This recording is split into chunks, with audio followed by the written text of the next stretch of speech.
Ito po ang property. Location po natin ay Kalayaan, Laguna. Ito po overlooking.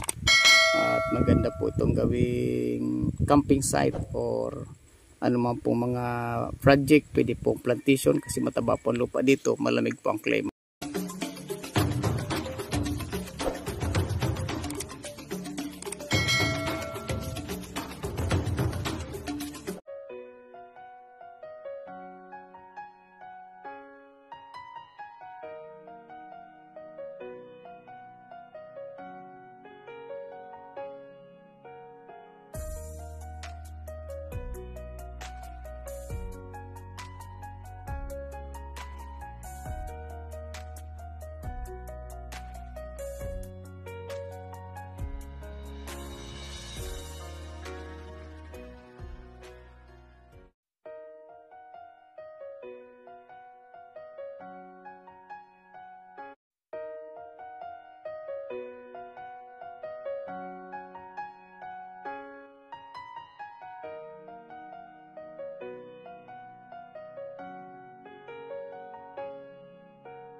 Ladies and gentlemen, magandang araw po sa lahat, lalo po sa ating mga subscriber, viewer at visitor sa ating channel. Kayo po ay nanonood sa Golden Real Estate Channel at kung kayo po hindi pa nakapag-subscribe, malugod po namin kayo inimbitahan, kayo po ay mag-subscribe para hindi po makita ang property at makapamili po kayo. Ito po ang site. Meron po tayong kuryente at simentado po ang daan magmula po sa highway, doon sa National Highway, simentado po.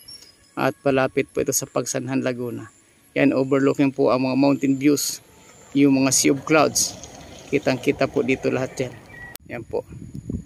Napakaganda po ng area.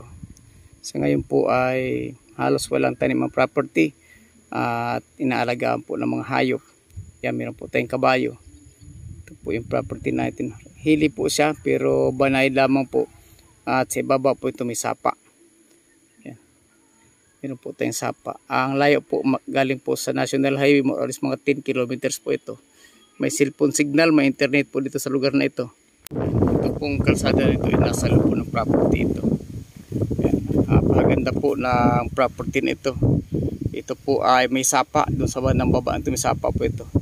Ang pagka-overlooking niya po, ang pagkalupa niya ay halos po napakabanayad lamang kasi ang highway po kasi nilalagay sa pinakamataas na lugar, kaya kung nasa highway ka pababa po pwede papulusok ang property, pero pagka bumaba ka naman po tutulad po ito halos patag naman po siya. Kung kukunin natin ang percentage, siguro po mga 70-30 ang patag, 70% ay flat land, more or less 30% ay rolling po yan. Ito po yan ang site. Dito po sa lugar ito ay may malamig po tayong klima dito, gawa po ng galing sa Little Baguio Mountain na klima at sa Sierra Madre Mountain po. Peaceful po ang peace and order dito. Yan. At ang mga tubig po dito ay spring water, tubig bukal po. Yung natural spring water po ang gamit nila rito. Mas maganda pa pong inumin yan kaysa po sa mga tubig na natreat na. Nalagyan na po ng mga chemicals kasi yan po ay present pa po yung mga minerals na kailangan ng katawan natin sa nakukuha sa ilalim ng lupa. Ayan po. Marami po dito ay kahoy gubat, pero may mga tanim naman po ng mga nyug. Sa bandang baba na yun, puro po nyugan doon. Kaya meron po tayo ditong ma-harvest. Ayan po. Ang location po natin ay San Antonio, Laguna po tayo. Ang layo po natin galing sa National Highway, more or less mga 10 kilometers po yan. At sa area po, mayroon po dito cellphone signal.